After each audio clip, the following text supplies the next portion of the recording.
달리다굼의 기적이라는 제목으로 하나님의 말씀을 전하도록 하겠습니다. 여러분, 우리 인간이 풀 수 없는 인생의 문제들이 참 많습니다. 그 중에서도 가장 큰 문제가 있다면 무엇일까요? 그것은 바로 죽음에 관한 문제일 것입니다. 그 이유는 이 땅을 살아가는 모든 사람은 누구도 예외 없이 언젠가는 죽음을 맞이하기 때문입니다. 그러므로 인간 스스로 죽음의 문제를 해결할 자가 없습니다.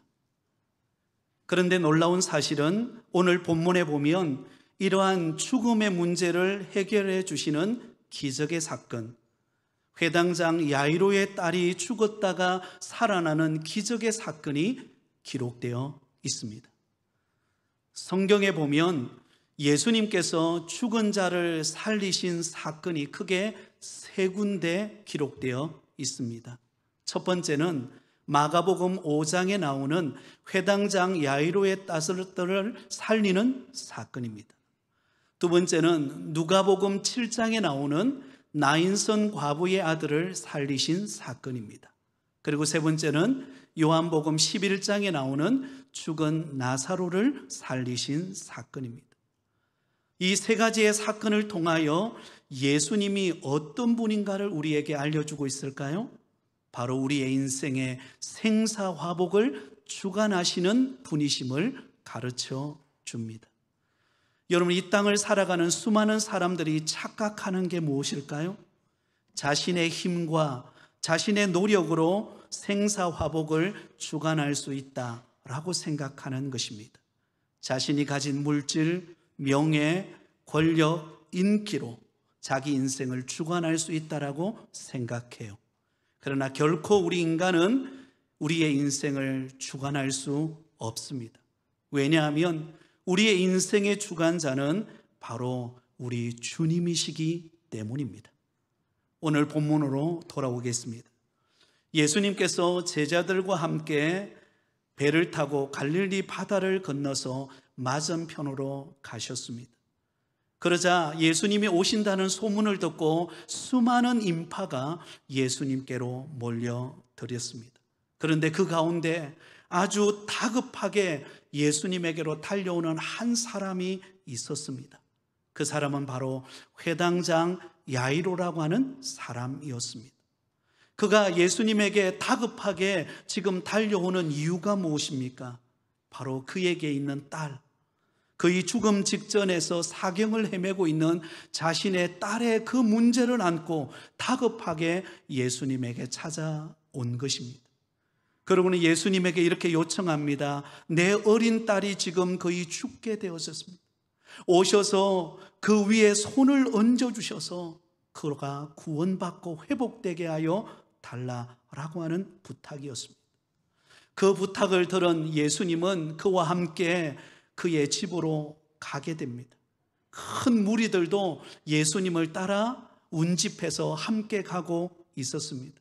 근데 그때 마침 지난주에 우리가 살펴보았던 것처럼 12해를 혈류증을 앓은 한 여인이 예수님의 소문을 듣고 그 인파 속으로 들어와서 예수님의 뒤에서 예수님의 옷자락을 붙잡고 고침받는 사건이 일어납니다. 그러자 예수님께서 누가 나에게 옷에 손을 대었느냐? 그러면서 그 혈류증 여인이 고침받은 이야기를 한참 나누고 있는 도중에 시간이 지체되었습니다.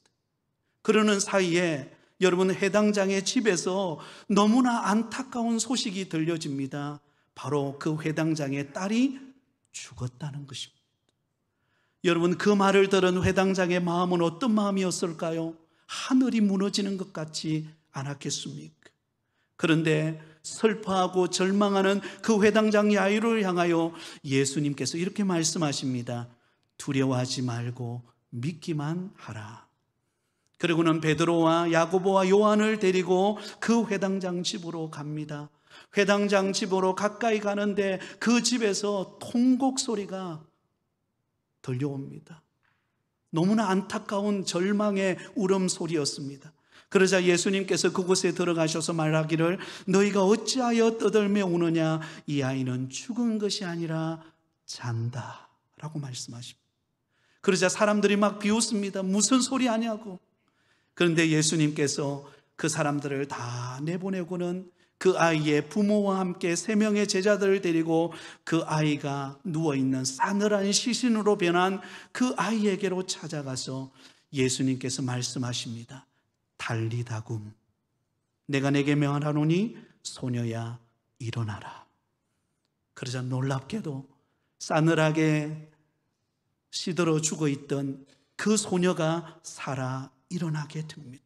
고침받는 기적의 역사가 일어난 이야기가 오늘 본문의 내용입니다. 저는 오늘 이 본문의 내용, 이 달리다굼의 기적의 사건을 통하여 오늘 우리에게 주시는 말씀의 교훈을 함께 나누고자 합니다. 그 첫 번째는 자신의 능력의 한계를 깨닫고 주님께로 나와야 한다라는 것입니다. 이 달리다굼 기적을 통하여 우리에게 주시는 교훈의 첫 번째는 자신의 능력을 깨닫고 주님께로 나오라는 것입니다. 여러분, 오늘 본문에 보면 회당장 야이로라고 하는 사람이 자신의 능력의 한계를 깨닫습니다. 그러자 자기 힘으로는 도저히 해결할 수 없는 그 사랑하는 딸의 문제를 안고 우리 주님께로 나와서 간곡히 부탁합니다. 22절, 23절이 바로 그 내용입니다. 우리 같이 읽습니다.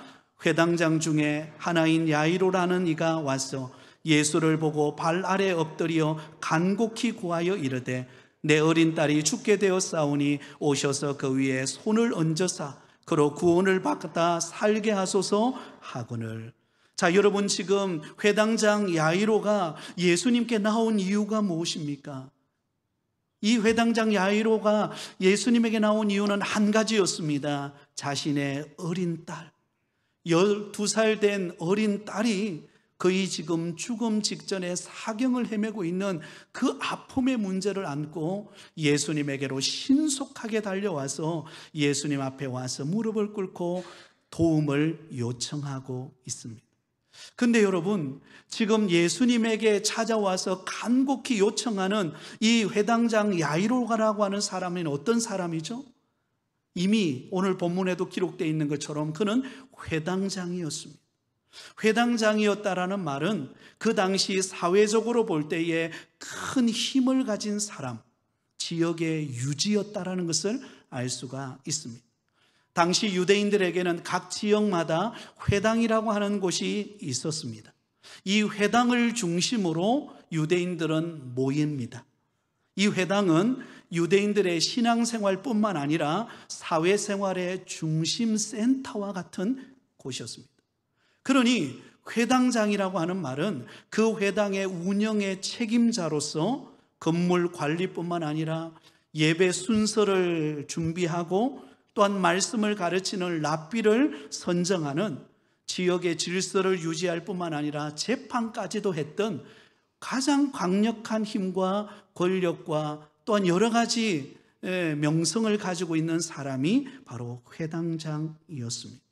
그러니까 여러분, 남부러울 게 없는 사람이 회당장이었다라는 것을 알 수가 있습니다.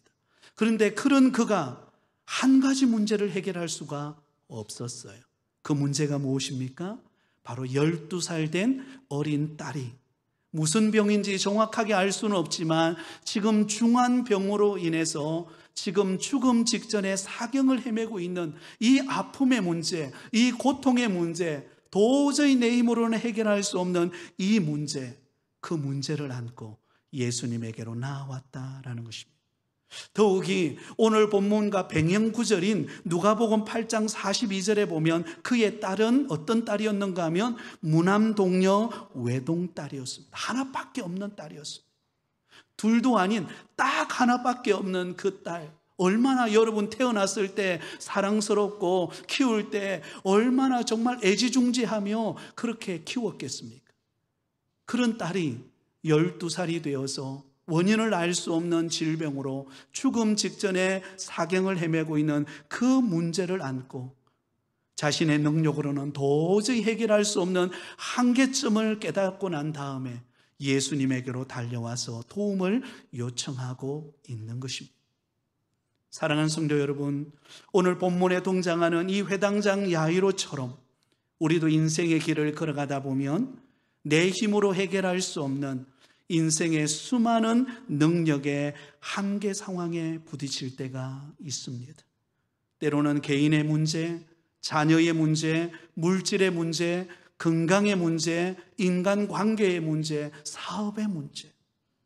도저히 내 힘으로는 아무리 온갖 지식과 경험과 온갖 방법을 다 동원해도 도저히 해결할 수 없는 여러분 인간의 능력의 한계에 부딪힐 때가 있습니다.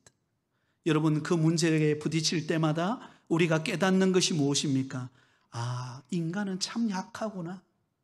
인간은 참 무력하구나. 여러분 인간의 능력의 한계점에 딱 다다르면 내 자신이 얼마나 연약하고 내 자신이 얼마나 부족한가를 깨닫습니다. 가끔씩 우리 권사님들과 만나서 신방을 하다 보면 목사님, 저도 젊었을 때는요 밤도 지새우고 제가 하고 싶은 것 마음껏 했어요. 근데 이제는 연세가 드니까요 내 몸이 내 맘 같지가 않네요. 여러분 이런 말을 하는 것을 듣습니다. 우리 인간의 능력의 한계점에 딱 도달할 때 그때 우리는 무엇을 발견합니까? 나는 아무것도 아닌 존재구나. 내가 할 수 있는 게 없구나. 그걸 깨닫습니다.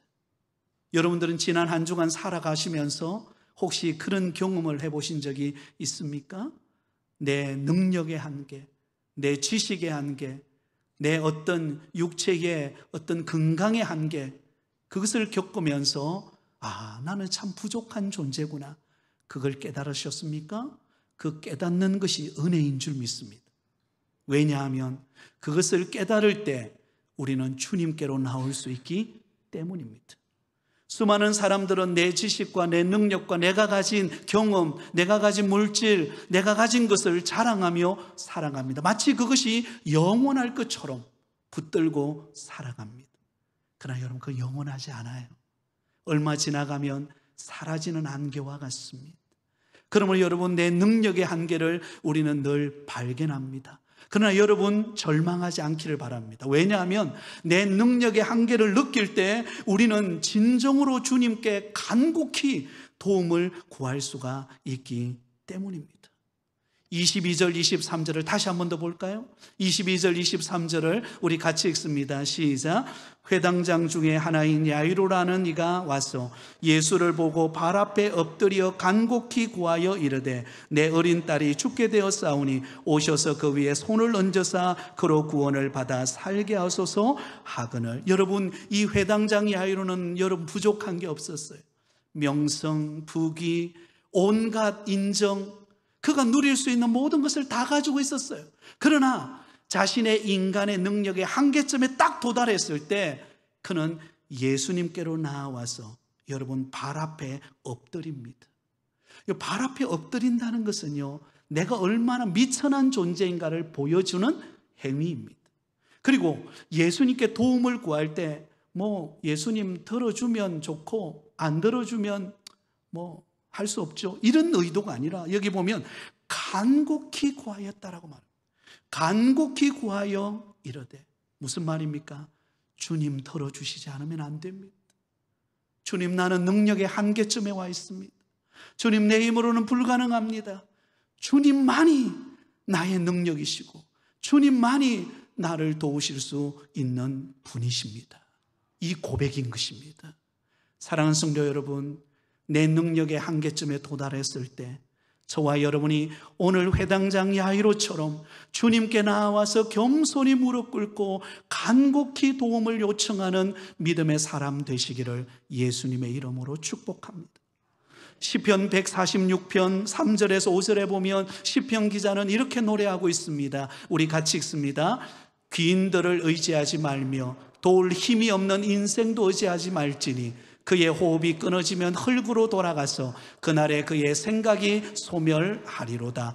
야곱의 하나님을 자기의 도움으로 삼으며 여호와 자기 하나님에게 자기의 소망을 두는 자는 복이 있도다. 할렐루야. 여러분, 귀인들, 내가 의지할 만한 사람, 내가 도움이 줄 수 있는 사람, 그 사람을 의지하고 그것을 붙들면요, 시간이 지나면 우리 사람이 늙으면 흙으로 돌아가듯이 여러분 영원하지 않아요. 그러나 우리의 도움이 되시는 야곱의 하나님, 그 약속의 하나님은 우리의 하나님이십니다. 그 하나님을 붙들고 의지하는 사람에게 복이 있다라고 그렇게 말씀합니다. 회당장 야이로는 모든 소망이 다 사라져갈 때, 내 힘과 내 능력으로는 도저히 아무것도 할 수 없을 때, 그때 우리 예수님께로 나왔어. 그리고는 간곡히 아뢰면서 주님, 저를 도와주세요. 우리 딸을 구원해 주세요. 고쳐주세요. 그 다급하고 초조한 그 마음의 간구함을 우리 주님이 들으시고 그와 함께 집으로 갑니다. 사랑하는 여러분, 자녀가 어려울 때 누가 돕습니까? 부모님이 돕잖아요. 그죠? 부모님이 자녀가 힘들고 어렵다 그러면 나는 많이 못 먹고 나는 잘 못 입어도 어떻게 하든지 자식에게는 하나라도 더 주고 싶은 것이 여러분의 마음일 것입니다. 맛있는 어머니가 맛있는 음식을 해놓고 자녀들이 밥 먹을 때 어때요? 항상 하는 말이죠. 더 먹어라, 더 먹어라. 네, 어느 정도 살이 쪘는데도 더 먹으라 그래요. 왜 그렇습니까? 그 자녀를 사랑하는 마음이 있는 거예요. 하물며 죄인된 우리를 구원하여 하나님의 택한 자녀 삼아주신 그 주님께서 우리에게 좋은 것 주시지 않겠습니까? 그러면 여러분, 저와 여러분의 인생의 한계점을 느낄 때 그때는 주님께로 나올 수 있는 기회인 줄 믿으시기 바랍니다. 주님께 도움을 간곡하게 구함으로 한나가 간곡히 하나님 앞에 성전에 나와 기도할 때 그에게 사무엘이라고 하는 굵직한 선지자를 하나님이 선물로 주신 것처럼, 히스기야 왕이 정말로 이제는 죽음을 준비하라고 하는 그 순간에 간곡히 나와 인간의 한계점을 느끼고 기도할 때 그의 생명이 15년 연장된 것처럼 저와 여러분이 하나님 앞에 나올 때, 우리의 인간의 한계점을 느끼고 나올 때 그때서 주께서 우리를 도우실 것입니다. 그 좋으신 주님을 만나는 은혜가 있기를 예수님의 이름으로 축원드립니다. 두 번째로 달리다 굼의 기적의 사건을 통하여 우리에게 주시는 교훈은 지체되고 답답한 상황 속에서도 주님은 일하고 계신다는 것입니다. 한번 따라해 볼까요? 지체되고 답답한 상황 속에서도 주님은 일하고 계십니다. 자, 여러분, 오늘 본문에 보면 회당장 야이로가 예수님에게로 나와서 무릎을 꿇고 간곡히 부탁합니다. 예수님, 저와 함께 가셔서 내 사랑하는 딸에게 손을 얹어서 그 딸을 구원해 주세요. 그러자 예수님께서 그 말을 듣고 여러분, 그 회당장 야이로와 함께 그의 집으로 갑니다. 근데 이게 웬일입니까? 가는 도중에 오늘 본문에 무슨 사건이 중간에 딱 샌드위치처럼 끼어 있을까요? 바로 지난주에 우리가 살펴보았던 바로 혈류증을 앓는 여인을 고치는 사건이 오늘 본문 25절에서 34절 사이에 딱 끼어 있습니다. 여러분, 이 사건은 우리가 지난주에 살펴보았기 때문에 많이 살펴보지는 않습니다. 혈류증을 앓던 여인이 정말로 예수님의 소문을 듣고 나와서 수많은 군중들 속에서 예수님의 뒤쪽편에 와서 예수님의 옷자락을 붙들었습니다. 그러자 그의 끊임없이 매일같이 쏟아져 흐르던 그 피의 혈류의 근원이 멈춰버렸어요. 고침맞는 기적을 경험하게 되었습니다. 예수님은 아셨어요. 누가 내 옷자락에 손을 만졌느냐? 그리고는 그 여인과 함께 예수님이 대화를 나누면서 그 여인의 믿음을 칭찬합니다. 근데 여러분, 이 상황을 볼 때 막 이 상황만 딱 떼놓고 보면 너무나 은혜가 되고 너무나 참 놀라운 기적의 사건이라서 우리도 참 감사하고 아멘하지 않습니까? 근데 여러분, 회당장 야이로의 입장을 한번 생각해 보세요. 지금 이 사건이 있고 그러면서 굉장히 지금 시간이 지체되고 이런 대화 저런 대화, 그 혈류증 여인이 어떻게 지금까지 살아왔는지 온갖 이야기를 나누고 있는 그 상황 속에서 회당장 야이로의 입장을 볼 때는 어때요? 1분 1초를 다투는, 분초를 다투는 그런 지금 절박한 상황 아닙니까? 예수님께서 빨리 지금 자기 집으로 가서 지금 자기 딸 사경을 헤매고 있는 그 딸의 손을 얹어서 고쳐줘야 될 그 상황인데, 예수님은 지금 지체하고 지금 그 혈육정 여인과 함께 대화를 나누고 있는 이 장면이에요. 그런데 여러분, 안타깝게도 이 회당장 야이로가 우려했던 상황이 딱 벌어집니다. 어떤 일일까요? 35절입니다. 35절을 같이 읽습니다. 시작. 아직 예수께서 말씀하실 때에 회당장의 집에서 사람들이 와서 회당장에게 이르되 당신의 딸이 죽었나이다. 어찌하여 선생을 더 괴롭게 하나이까? 자, 여기 보면 35절의 앞부분에 보면요, 아직 예수께서 말씀하실 때에, 아직도 지금 회당장 야이로 입장에서는 1분 1초를 다투고 있는데 너무나 지금 긴박한 상황인데 예수님은 뭐하고 계세요? 아직도 그 고침받은 혈류증 여인과 대화를 나누고 있는, 이런 이야기 저런 이야기. 예수님 내 마음을 아나요? 예수님이 내 마음을 모르는 것처럼 그 고침받은 혈류증 여인과 대화를 나누고 있어요. 그런데 아니나 다를까, 여러분, 어떤 소식이 들려옵니까? 회당장의 집에서 한 사람이 다급하게 달려오더니 회당장에게 말하는 것입니다. 당신의 딸이 죽었나이다. 당신의 딸이 죽었습니다. 여러분, 그 말을 듣는 회당장 야이로의 입장을 한번 생각해 보세요. 하늘이 무너지는 것 같았을 것입니다. 정말로 마지막 그 신랄 같은 그 희망을 안고 예수님에게로 달려왔어요. 내 인생의 한계점을 느끼고 우리 예수님께로 나오면 고침받을 수 있을 거라는 믿음을 가지고 예수님께 나왔는데 이게 웬일입니까? 지체되고 답답하고 아무 일도 일어나지 않는 이 상황 속에서 자기 딸만 죽는 이 아픔의 소식을 들었을 때, 여러분, 하늘이 무너지는 정도가 아니라 그의 인생이 다 무너져 내리는 것과 같았을 것입니다. 너무나 안타까운 상황이었습니다. 여러분도 인생의 길을 걸어가다 보면 때로는 너무나 절망적인데, 너무나 힘든데, 그래서 그 문제를 안고 예수님께 나와서 밤낮 주야로 교회당에 와서 눈물로 탄식하며 기도했는데 그래도 아무 일도 일어나지 않는 경험을 해보셨나요? 열심히 기도하고 공부하고 준비하고 했는데 실패를 경험한 적이 있으신가요? 열심히 나는 애써서 정말로 땀 흘리고 어떻게 하든지 성과를 거둬보려고 노력했는데 그게 실패로 끝날 때 하늘이 무너지는 것 같은 고통을 경험해 본 적이 있으십니까? 그래서 차마 겉으로는, 입술로는 그래도 믿음 없는 내 모습을 보이기 싫어서 겉으로는 아유, 집사님 괜찮아요, 권사님 기도해 줘서 고마워요. 그런데 내 속은 문드러지고 있는 거예요. 하나님 어떻게 이럴 수 있습니까?